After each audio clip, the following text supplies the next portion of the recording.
All right, good morning, everybody, and welcome to the February 4th, 2025 Board of County Commissioners meeting. Would you please rise for the Pledge of Allegiance? I pledge allegiance to the flag of the United States of America and to the republic for which it stands, one nation, under God, indivisible, with liberty and justice for all.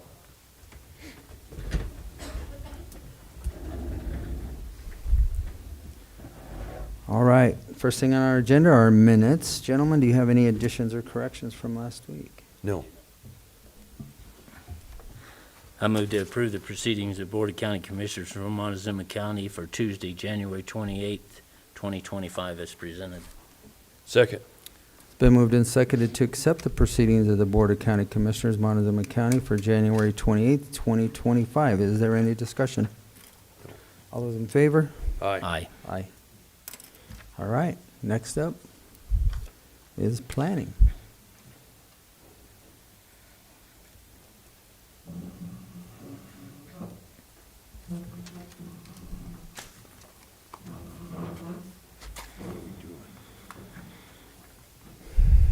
Good morning.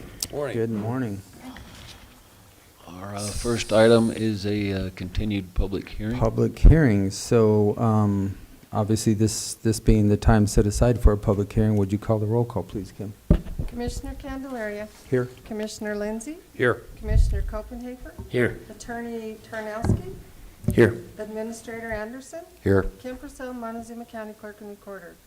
Notice is hereby given that the Montezuma County Board of County Commissioners will hold a public hearing for review and determination of a proposed three-lot minor subdivision application submitted by Three Rotors Ranches Incorporated, agent Rebecca Lambert, on property located at 30275 Road S, Dolores, Colorado, consisting of 40 acres more or less, located east of Road 30, north of Road S, situated in Section 22, Township 37 North, Range 15 West, N.M.P.M. The hearing will be held Tuesday, February 4th, 2025 at 9 a.m. in the Commissioner's Hearing Room, Montezuma County Administrative Offices, 109 West Main, Cortez, Colorado. Interested persons may attend and get input. Information may be obtained from the planning office's online services at https://co-montezuma-co.smartgovcommunity.com public home. You may also contact the planning department at 970-565-2801 with questions. Dated this 13th day of January, 2025. Kim Purcell, Clerk, Board of County Commissioners, Montezuma County, Colorado. Published in the Journal on Wednesday, January 22nd, 2025. And this is continued from January 21st, 2025 at 9 a.m. All right, thank you, Kim. Okay, Don, would you give us an overview on this, please? Sure. Three Rotors Ranches, agent Rebecca Lambert here. They are proposing to split their 40-acre parcel into a three-lot minor. The current residence is in the southwest corner of the property, just off Road S. The other two lots would be to the east and could either be the bottom one accessed from either county road. They're just splitting it up for the family. Okay. Well, I don't have any questions at this time. This one looks rather relatively simple. I wish they were all real simple like this, but they typically are not. Planning and zoning. They were unanimous to recommend it for approval. Okay. Commissioners, do you have any other questions? I do not. All right. Well, I'll give you, Ms. Lambert, the opportunity to add anything if you want before I open it up for a public hearing. I don't have anything that I need to add. Pretty Okay. simple. All right. Yeah. Okay. Well, at this point in time, then I will open this application up for public comment. Anybody wishing to speak for or against this application, please come forward to the podium. State your name and address for the record prior to providing your comments, and you may address the board at this time.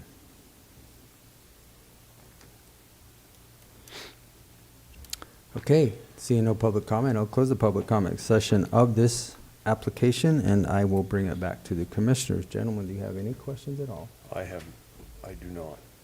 Okay, what's your pleasure?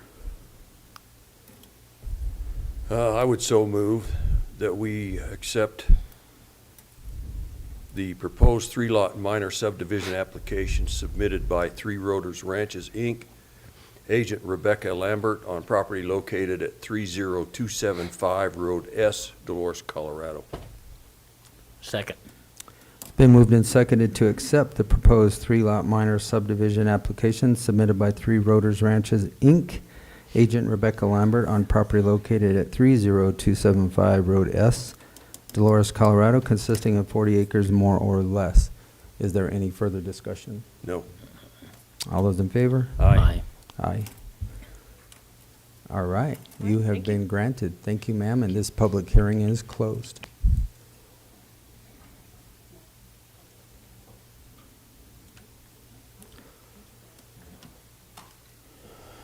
All right.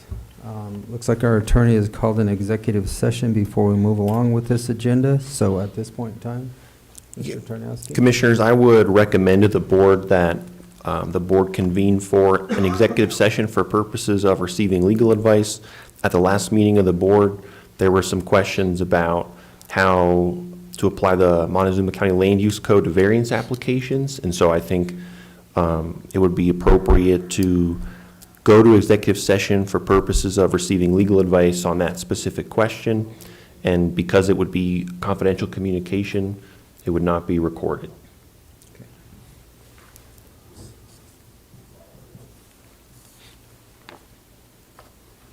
I would so move we go into executive session for a conference with the attorney for the purpose of receiving legal advice on specific legal questions under CRS Section 24-6-402, parentheses 4, parentheses B. Second. It's been moved and seconded to move into executive session for a conference with the attorney for the purpose of receiving legal advice on specific legal questions under CRS Section 24-6-402, 4B. In that executive session will include Planning Director Haley and Ms. Duncan, along with our county clerk, Ms. Purcell, Commissioners Copenhaver, Candelaria, Lindsay, along with Attorney Tarnowski and Administrator Anderson. All those in favor? Aye. Aye. Aye.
come out of executive session.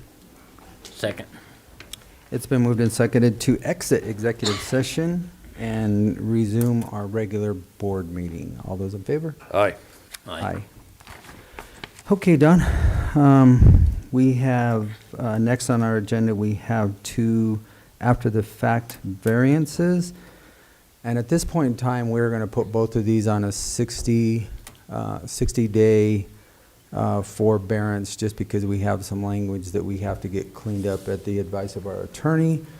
And that will be forthcoming, but at this present time, these will both be set for April 8th at 9 o'clock. So these both will be put on forbearance until April 8th, 9 o'clock, and we will have more language cleanup as far as it relates to the land use code variances and after the fact. I would so put that in form of a motion. Second. Okay, these are on a 60-day forbearance and until the language is cleaned up for the land use code as far as the variance and after the fact variance. All those in favor? Aye. Aye. Thank you all. All right, Don. What else do you have? So we have two Mylars to be signed. One is for Robbins Family Ranches for their PUD, and the other is for the Chamberlain Single Lot Development down McElmo that was approved a couple months ago, or a month ago. Okay.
fun time. You haven't been. What's that?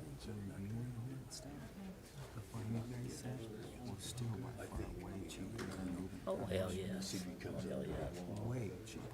Yeah. And you got to go. There's so damn many things that are out of compliance, so, Oh, I know. you know, I mean, a lot of them. But when they intentionally do it, and they know nothing that's on them. That's what we're looking at. No, sure. I guarantee you, why would I not do it?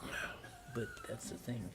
I think we have to make that fee substantial enough that they're not gonna wanna do it. That's what I said. If you I have a calculation, that's And that's fine. When you gotta have some way to actually calculate it.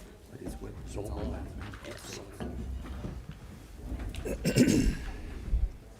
All right, anything else? No, I believe that covers it for the rest for this morning. All right. All right, thank you. All right, thank you guys, appreciate it. All right, next up, we have our public comment session.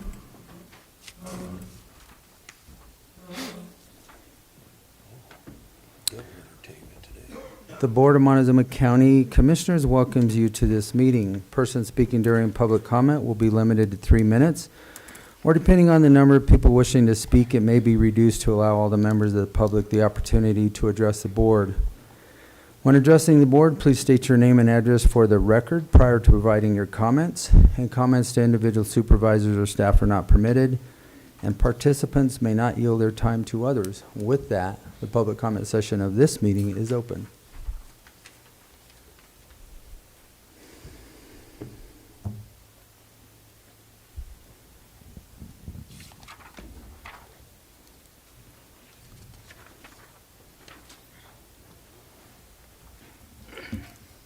Hello, my name is James Russell Myers. I live at 41777 Highway 184, Mancos, Colorado. I'm here today to talk about my experiences in the federal vaccine court cases and what may or may not be of importance to you. My family has been dealing with this for the last 15 years, give or take. I believe there's some brave people trying to make changes in our country. And I did talk with the Secretary at the United States Court of Federal Claims a few days ago, and it seems it's not a crime for me to talk about my experiences in the vaccine courts and my grandson Malachi. My experience is I have no education. I made honor roll a few times and walked out of high school. Therefore, I have no education. Basically, I'm an uneducated carpenter, and I'm okay with that.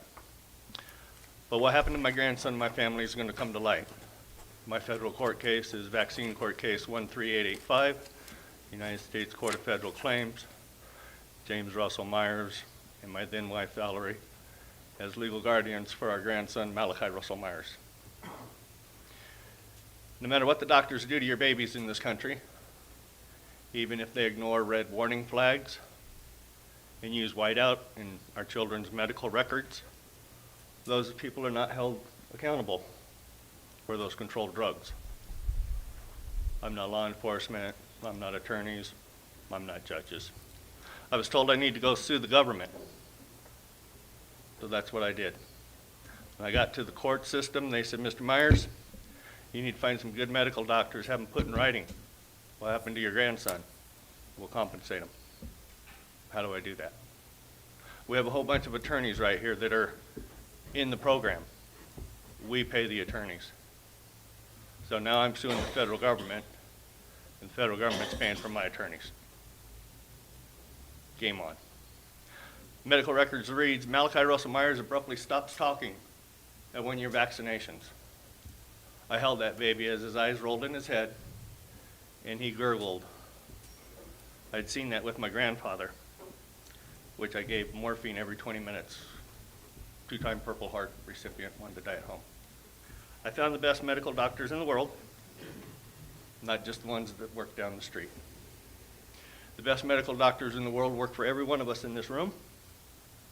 They don't care what your race, your sex, your ethnicity is. They work for us, we the people. I did use the Social Security, disability. My time up? You need to pray for our leaders because what's going on in our maternity ward is not right.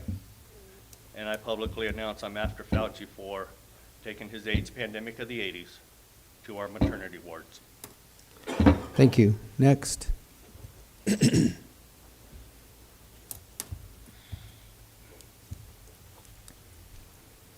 All right, seeing no further public comment, we'll close the public comment session of this meeting, and we're going to move on to updates. First off, we have Road and Bridge. Come on down, Rob. Looks like we have some updates on roads and so forth. Good morning.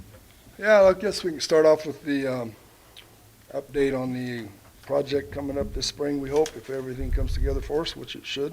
That map there, we talked about it a little bit last week with our meeting with the public, but I'll bring it up again today. This is right now the layout that we're proposing to move the intersection of Road 25 over to the north, well, actually it'd be west. Short distance to line up with the Heritage Center and make one safe intersection there. And then allow a road to come off with 27.7 into that road and get back on the route again. So right now, it's in the process of, we're doing another traffic count on it. We got some traffic counts. We have to have that stuff to deal with getting with CDOT.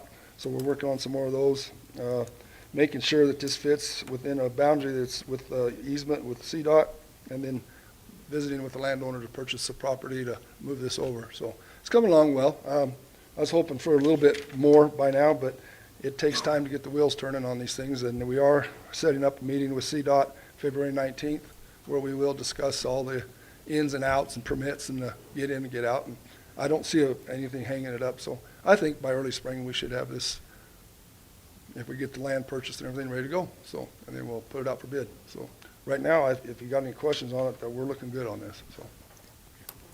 I don't have any questions, thank you, unless you have anything else you want me to bring up at the TPR on the 13th. I don't think so. This is pretty well a standalone project.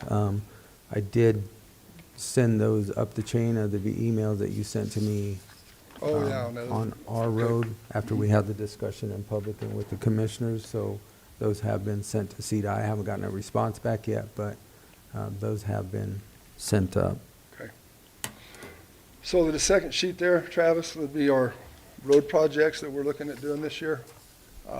These are proposed projects right now. We still got to wait for some pricing for oil to determine if all these can fit our budget. These are paved roads that we want to put a layer of chip seal on.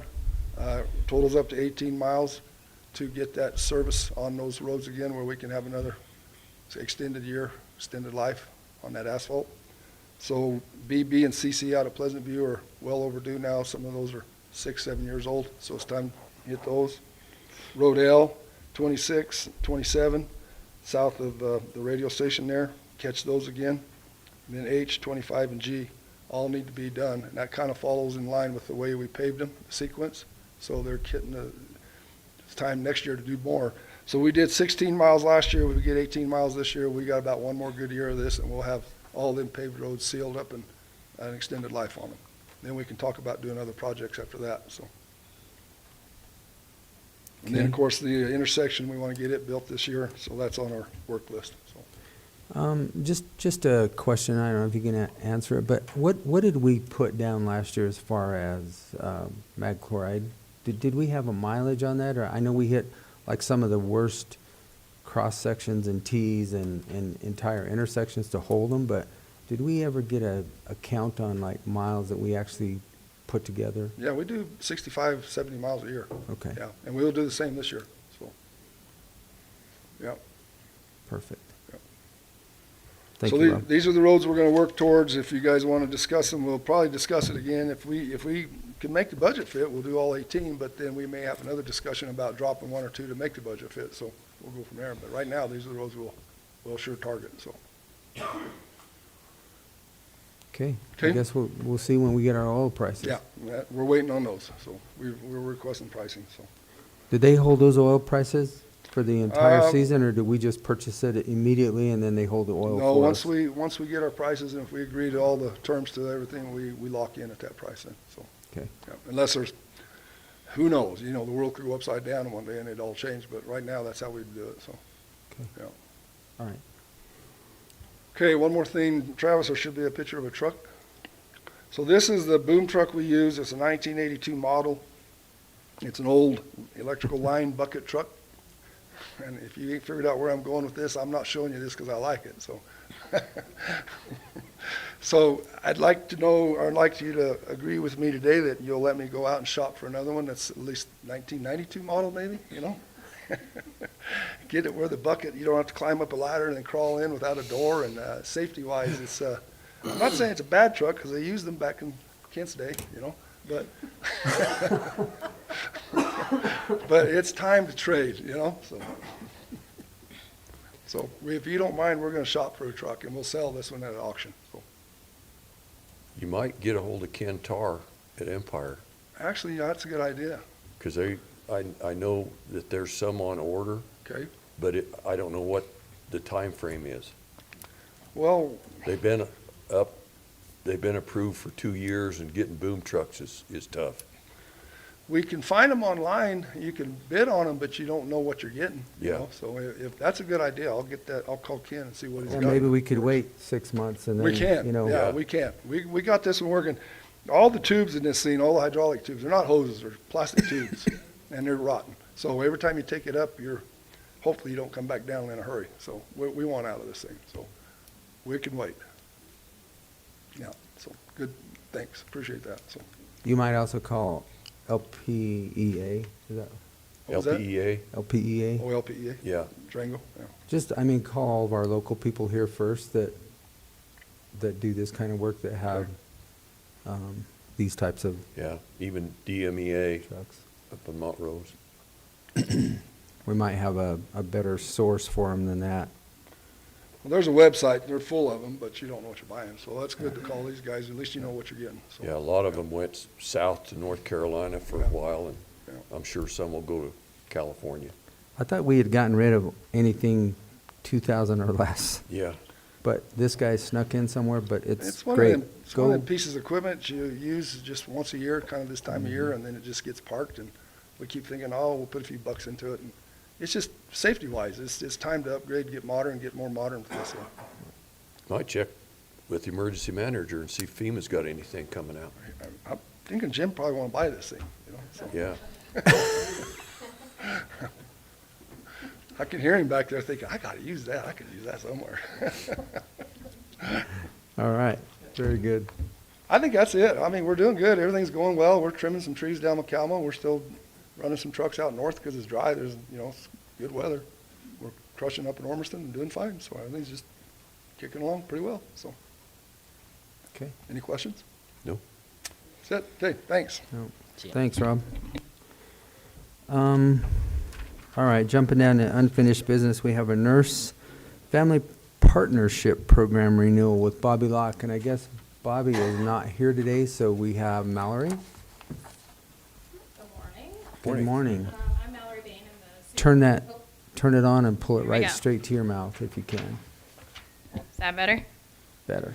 Perfect. Well, I'm Mallory Bain. I'm the supervisor of the Nurse Family Partnership Program. We have before you a grant application submission form. Every February for Nurse Family Partnership, we are required to turn in our new budget for the next fiscal year. So we're looking at the fiscal year of July 1st of 2025 to June 30th of 2026. We are going to be turning in a budget for $470,000 to our grant funder, CDEC, which is the Colorado Department of Early Childhood. So this is what I've got presented for you today. Any questions that you might have, I'd be willing to answer. I don't think so. It was pretty well laid out in the packet that we got. This program has always paid for itself. Totally paid for, yep. So it's no county funds, there's no reimbursement, there's no in-kind from the county. No. So I don't have any questions. Everything was on the sheet that I needed. Okay. Gentlemen? I'm fine, Gerald. I move to approve this Montezuma County grant application submission form for the Dolores Nurse Family Partnership grant through the Colorado Department of Early Childhood in the amount of $470,000. Second. No match. Second. Been moved and seconded to accept this Montezuma County grant application submission form in the amount of $470,000 with no county match for reimbursement for the Dolores Nurse Family Partnership. Any further discussion? All those in favor? Aye. Aye. Awesome. All right. Thank you so much. Thank you.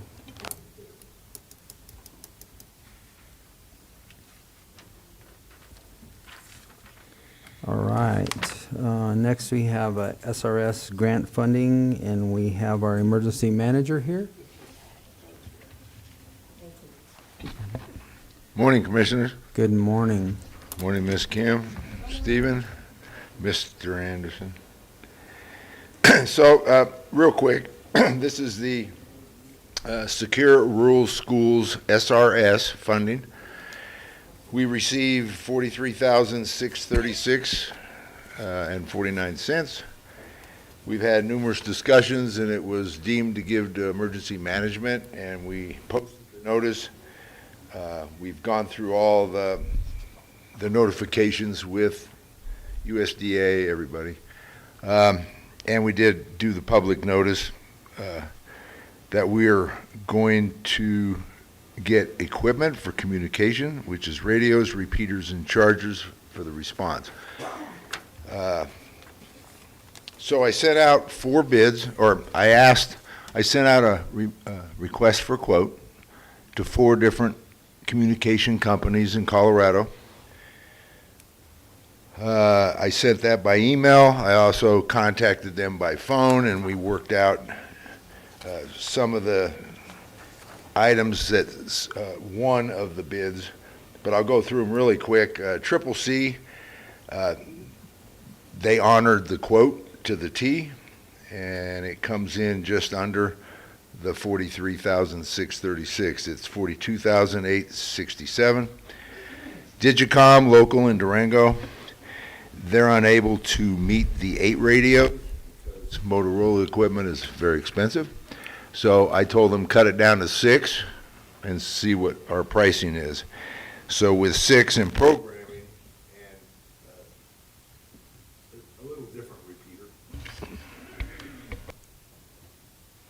a little different repeater in there, but they sent us a quote, and it's at $63,769. And Bearcom up in it's not Sacramento. There's a local office in up north, and they said it'd be great, but we're not allowed to sell Kenwood. Get back to us later. So Bearcom's out, and then I got with Two-Way Communications on 2 occasions, trying to get them to submit a bid for the Kenwood. And, they were able to come in at $45,354. So I'm recommending we, 1, choose the lower one, and 2, Triple C Communications is, I'm working directly with them under another project with a separate grant, and they are an outstanding vendor. They're jumping through hoops to make it work for programming radios for Dolores County, Montezuma County, and the tribe. So I've seen their work. I'm very pleased at what they're doing at one other end. And they did come in the lowest, so I'm just recommending that we pick them. And then the additional funding that's still in that line item that will be used, it will be for additional equipment like some of the cables that I need and some odds and ends that I'll get for those radios and repeaters. So I'm good with picking Triple C. Questions, gentlemen? This pretty much exhausts most of the Tier 3 funding through SRS that we have. Yep. Which is what we did all agree to give that to Yep. emergency management this year, so. Any other questions? So we'll exhaust all of it, and I'll have a little extra, and I'll just, get the miscellaneous items I need for communication equipment, which would be some cables and some mics and stuff. Okay. You're satisfied with Kenwood product? We're starting to see You're good. We're starting to see the, Kenwood products are half the price. Motorola's the Cadillac, so 61, half dozen the other. How long they'll last, Motorola lasts a long time, and they continue to support, but so does Kenwood. So, and we're seeing out in the field, Kenwood's working really well. We're happy with that. Interoperability with the other Yep. formats? They're all multi-band Okay. radios, so it interopts perfectly. Easier to program, faster. You don't have to jump through a lot of different hoops with the Motorola product. Even though I'm a Motorola person, the Kenwood are really good. Where's Kenwood made? Do you know? Are they a U.S. company? I believe. Tate's out of New Zealand, and Harris is, I'm not sure where Harris is at, but they're kind of the lower end of the radios, and we've utilized those. Not pleased with some of them. Kenwood's a pretty good product. Okay. Okay. I would so move we accept the bid from Triple C for communications equipment in the amount of $45,354. Second. Been moved and seconded to accept the communications equipment purchase quote for Triple C Communications in the amount of $42,867.31. Is there any further discussion? All those in favor? Aye. Aye. Thank you, There go, gentlemen. sir. You are good to go. Have a great day. No disasters today. You Not saw yet. you saw my response to your email, right? I did. That ain't my disaster. It's in our county. Yeah. All right, thanks. Next up is our racetrack contract discussion decision. Travis Anderson. Gentlemen, this is pretty straightforward. This is a similar contract as to what we've had in years past, minus, rather than doing a one-year lease, we went to a 3-year lease in the amount of $15,000 per year. Total payment over a 3-year period is $45,000. We also made a couple of minor changes. Instead of just being utilized for a racetrack, it could be utilized for motorsports if they wanted to have a mud bog or go-kart, Lawnmowers? lawnmowers, All right. whatever. So this is pretty straightforward, gentlemen, and the attorney looked at it. The only other aspect is instead of an individual doing the lease, it's under an LLC. Sure. Yeah. Pretty straightforward. I'll just say, yeah, we shopped a couple versions of this contract back and forth, and I don't have any concerns with the contract as it is. Most of the changes that we made were related to just what Mr. Anderson talked about, is just the changing nature of the contract to a longer time period and slightly broadened scope of activities. Okay. Questions, Commissioner? No, I don't. The only thing that I have, and in full disclosure to the public, and the commission already knows, but I did have people reach out to me, and I did give guidance. No decisions or negotiations were ever made, but just in full disclosure, guidance, and that's part of what our job is to give guidance. So I just wanted to make that public also. I thought you was gonna tell us you had a race car. No, sir, I do not. Sports car. No, sir. I'm sure you got a lawnmower. That I do Okay, have. all right. Go ahead, Gerald. I move to approve this racetrack lease between Montezuma County and Glen Brace Motorsports LLC for a 3-year period of time, starting in 2025, in the amount of $15,000 per year. Second. So it's been moved and seconded to accept the racetrack lease contract for the amount of $45,000 for a 3-year term, $15,000 per year, to Brace Motorsports LLC, Glen Brace. Is there any discussion? No. All those in favor? Aye. Aye. Aye. I wish Okay. you gentlemen the best of luck. Go racing. Yeah.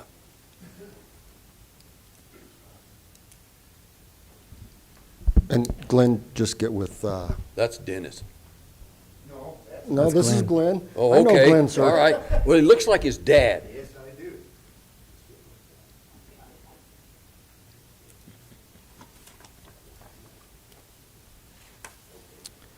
Okay, and I see some ladies that have been sitting in here for a long time, probably waiting on this. We have some liquor license renewal applications, so come on down.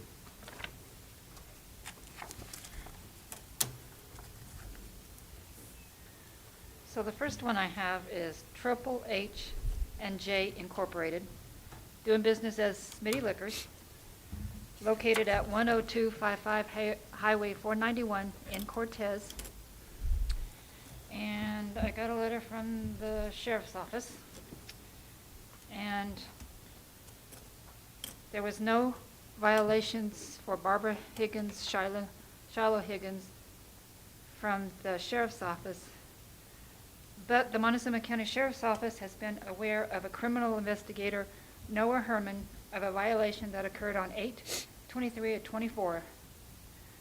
The violation being CRS 44-3-901, sell alcohol to a minor, to person under 21 years of age.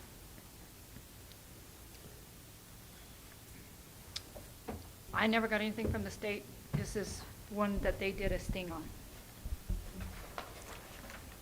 So how, I mean, this is a renewal application, but they're supposed to have no violations, or correct me if I'm wrong. How does that affect us in this decision?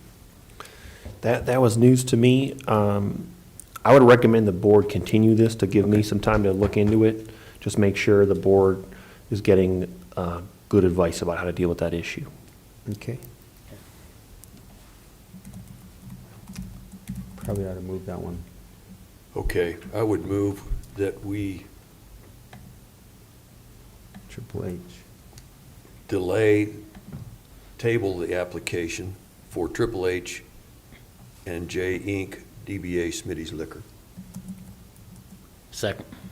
It's been moved and seconded to postpone the decision on Triple H and J Incorporated doing business as Smitty Liquors for the renewal application until our attorney has time to evaluate it. Any Should I further- get on the agenda for next week, though, Um, to do this Yeah, again? I should, Okay. For next week. next week. Okay. Okay. All those in favor? Aye. Aye. Aye. Okay, so my next one is for Paragon Business Investments LLC, doing business as Hilltop Liquor at 27963 Highway 184 in Dolores. And I've got a letter from the sheriff's office that they've had no liquor violations.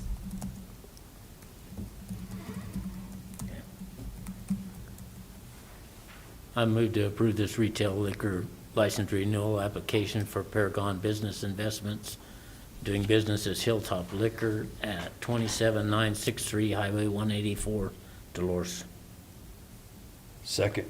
Been moved and seconded to accept this retail liquor license renewal application for Paragon Business Investments LLC, doing business as Hilltop Liquors, located at 27963 Highway 184, Dolores, Colorado. Is there any discussion? All those in favor? Aye. Aye. Aye. All right, next one. So the last one is for Bubba J's LLC, doing business as Bubba's, located at 18806 Highway 491 in Lewis, Colorado. And the letter from the sheriff, no violations on Bruce Frizzell or the business.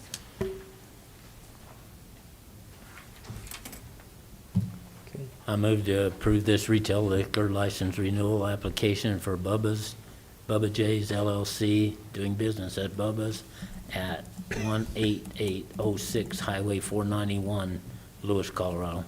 Second. It's been moved and seconded to accept this retail liquor license renewal application for Bubba J's LLC, doing business as Bubba's, located at 18806 Highway 491, Lewis, Colorado. Is there any discussion? All those in favor? Aye. Aye. Aye. All right. Okay, thanks, guys.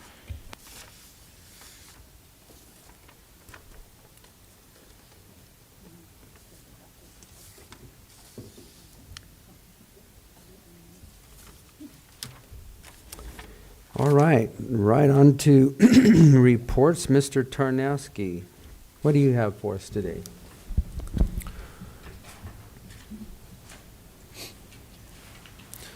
Well, there was a lot of stuff going on. Last week in the county attorney's office, we had I think it's the longest running litigation we have. It's dating back to 2008. Oil and gas taxes, you may remember it as the Kinder Morgan case. There's a related case still ongoing about the oil and gas taxes that were assessed from that year. We're working with Dufford Waldeck, a law firm that we've contracted with, who's done all this litigation for us. And we just filed a motion, basically. We're at the appellate stage, but essentially what the county's trying to convince this appellate court of at this point is that CO2 committee, who's the other party, they shouldn't be able to continue litigating this. Like, this is really, these issues have been litigated by two parties, and it's been through state courts, now in federal court, and this should really be the end of it. And so we'll see what the court says on that issue. I read it, I thought it was convincing. And then hopefully we can wrap that up, because that's been going for a long, long time. But I thought it was a good job. I let that firm know that, thanks for the work they've done on that for us, and I was impressed with what they put together. On the Ironwood front, I do have one piece of news I think will be disappointing to the board. At a previous report that I made, I had made a record about there was some property owned by Mark Hartman in Archuleta County that we were pursuing, forcing a sheriff's sale on to try to recover some of the fines that are owed to the county and also CDPHE. And I guess the way that it was recorded kind of gave the impression that there was a house on this property. And we've gotten more information about that, and it's just a lot, and it's worth substantially less than we originally thought. So we're still planning on going through forcing the sheriff's sale, but it's going to be for a pretty small amount of money, so that's disappointing. We also got post-judgment interrogatory responses back from Mark Hartman. They were also disappointing, candidly. So we're going to follow up with his attorney and tell him he really needs to respond to these, or he could face sanctions. As far as the sheriff's sale of the Ironwood property itself, I really haven't heard any more information about there being, settlement discussions or anything like that. So I'm kind of thinking probably at this point we should plan on that property proceeding to the sheriff's sale. And I'll obviously keep the board updated if there's any developments to the contrary, but haven't heard anything about expecting anything different. Another issue that I got notice of this week from our insurance, the law firm that represents the insurance, the county's been sued by an individual who passed away in the county jail about a year ago. And that litigation's been moving along, but I was notified that at this point they've set some dates for a jury trial, and it's about a year from now, February 2026. So still quite a ways away. There will probably be a lot of legal work done on that in the meantime, but that's the current state of affairs on that. I was also emailed last night about the litigation brought by the former director of the weed department against the county, Bonnie Anderson. And I and Rob Engelhardt just need to go over some stuff to provide them with that information so that they can respond appropriately. I also have an unemployment appeal hearing next week, February 11th, Tuesday at 9 a.m. So that's the time of our regularly scheduled BOCC meeting. So I'll probably just not be available for the meeting. I don't know how long that's going to go. I've participated in one previously that took about an hour and a half. So I'm expecting something similar here. So I just want to make the board aware of that conflict. I also want to let the board know next Wednesday I'm participating in a panel with both law students from CU and DU about practicing law in rural Colorado. It is right in the middle of my child protection docket over lunch, so I'll be doing it from the courthouse. But I think it's a good opportunity to, let law students know about the kind of work they can do in parts of the state outside of the metro area. I'll be kind of the representative for local government law. There'll be some district attorneys present, and they said they were still trying to get someone in there from private practice. So I think that's a good opportunity to, tell people in other parts of the state what we're doing down here, and opportunities for attorneys to come out to communities like ours. And then I've also got a short child support docket. Tomorrow, it's the first one we've had in a while because of the holiday. We didn't have one in January. And that is kind of what I've had going on for the last week or so. All right, questions for Stephen? No. Okay, Travis. Currently, staff's working on correcting some funding issues as it relates to the JBBS grant, and hopefully we'll have that information and issues cleared up here shortly. Everybody knows about the federally funded grants that were basically put on hold, and then an injunction came out. So what we're currently looking at is to request current reimbursements for work that's already been completed on certain programs and equipment. The biggest issue that we're probably going to have to address is until the courts and everything decides what's going to move forward with these federally funded grants, whether they're direct payment, reimbursements, or through the state, is we're going to have to put some stop work orders just to limit the liability on the county in case something would happen in the future and they don't fund those programs. So I've directed one department head to work with Mr. Tarnowski to make sure that those stop work orders are legally correct. Met with T-Mobile last week on emergency communications as it relates to disasters or potential disasters. It was very, very impressive what they can bring to bear on wildfires or floods, or they have mobile units that they'll bring out if we have to. They can readjust their antennas for additional power, just so our first responders have those communications.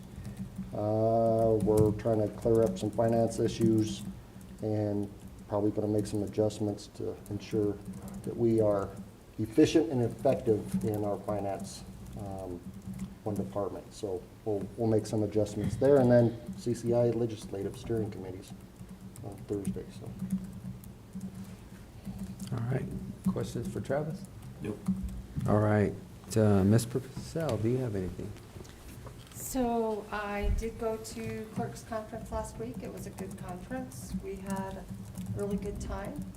I danced until my feet hurt one night. The theme was beach, so we had a good time. Anyway, things we talked about up there were some proposed legislation. There's a lot coming up. We talked about there's a motor vehicle upgrade coming from the drive system.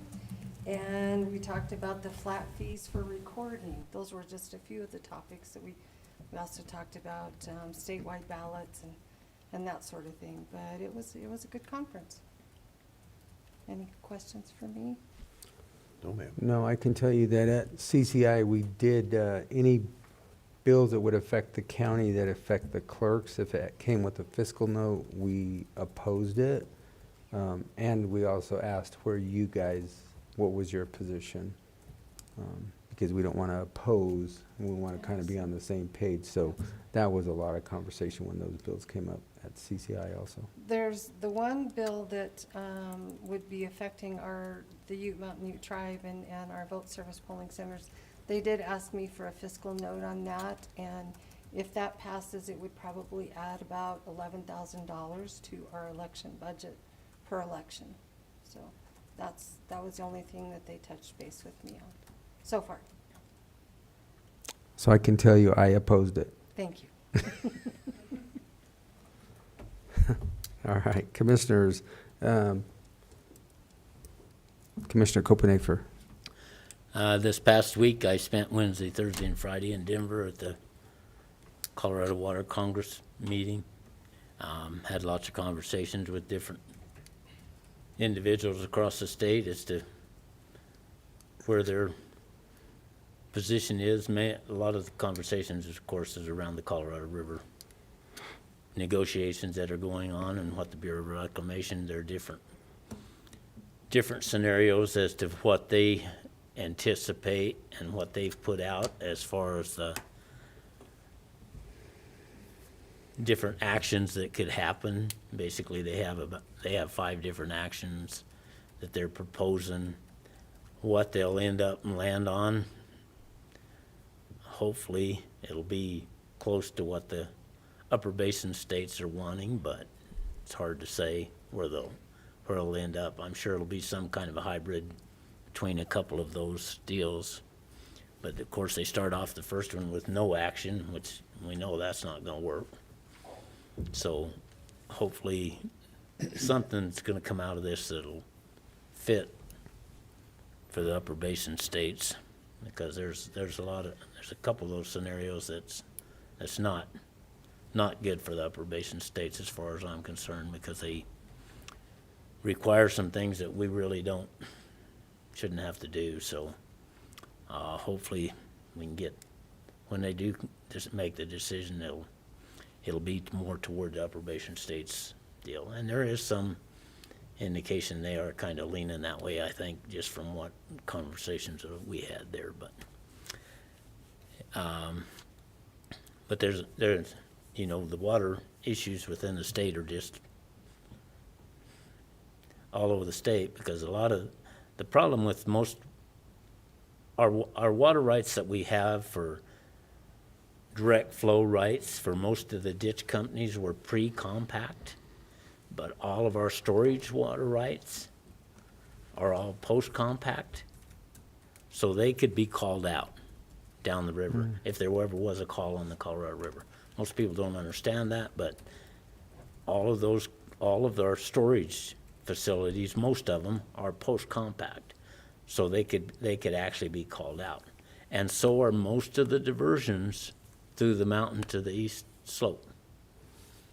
So Denver Water, all of those, most of those diversions are all post-compact. So all of those, it wouldn't affect just western Colorado.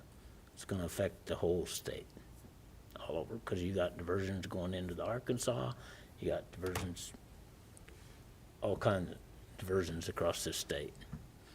All of those, most of those would be affected. There's a little bit that's not. They were pre-compact, but most of it's all post-compact water rights. So any of those could be affected, pretty much. Really, that's what I spent most of my days on the last few days, so that's about all I got. Okay, thank you. Commissioner Lindsay. Yeah, I went to City Council last week. In their workshop, they had presentations from the Fire Protection District of Cortez, and they were talking about fire suppression water availability by Public Works Director, and the Works Director, Brian Peckins, spoke on that. And they had a presentation from Engineer McLean Farmer representing Jones and DeMille regarding the draft Cortez Transportation Master Plan. And then they interviewed 2 applicants for the City Historic Preservation Board. And they recessed that and went into regular session. And come on up. They approved some liquor licenses, and there wasn't any public participation. The police department's doing a parking lot fencing project. They did a copier contract. Municipal League, they were going to their annual conference, and I can't remember the dates of that. but a letter of support for our digital trunk system here. They supported that and made they made the appointments to the Historic Preservation Board. And that was pretty much the entire meeting. It wasn't very long or drawn out. And then I virtually attended the Region 9 meeting in Durango. They had it in Durango and I stayed home because the roads were pretty slick. Just a lot of general business, but there was some concern over the default rate. And their default rate's about 7%. And it's a statewide default rate. And but other than that, that was about the size of it. Is that default, you said it's standard around the state? Yeah, it's Pretty about 7%. Yeah, which is a little bit.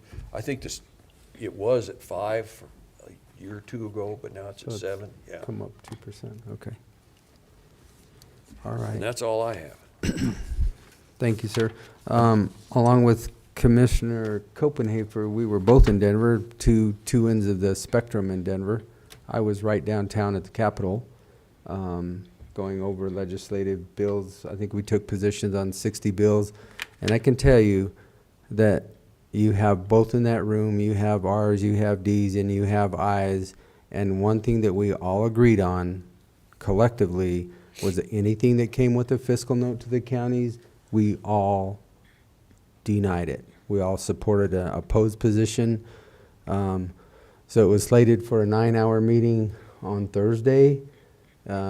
Because of that, in the beginning, we were able to ramp that down to about 7.5 hours. So it was good. It's good to see everybody on the same page from the state. If they're going to make any new laws, they better be able to fund them, or the counties are going to all deny them. So anything that came with a fiscal note was opposed by every county in the room. Like I said, we took positions on 60 bills in 2 days. We did have breakfast at the Capitol at 7 a.m. on Friday morning. Got to meet with a lot of the legislators up there. I did talk to our House District 58th representative up there. Got to take a quick tour running around the Capitol with him. It was kind of interesting and fun. Some places that I hadn't even seen yet. Had a Zoom meeting Thursday night, lengthy Zoom meeting Thursday night for the Housing Authority. Most of that was an executive session, so not much to report there. All my flights were on time, except for I flew out of the worst snowstorm I think we've had all year long on Wednesday, and I will report that little twin-engine plane, turboprop, whatever it is, got right through the clouds. As soon as we got up, it was shining up there, and it was super nice in Denver when we landed. So my airfare travel this time was all good. So that is all that I have. Motion to adjourn. Second. It's been moved and seconded to adjourn this February 4th, 2025 Commissioners meeting. All those in favor? Aye. Aye. Aye.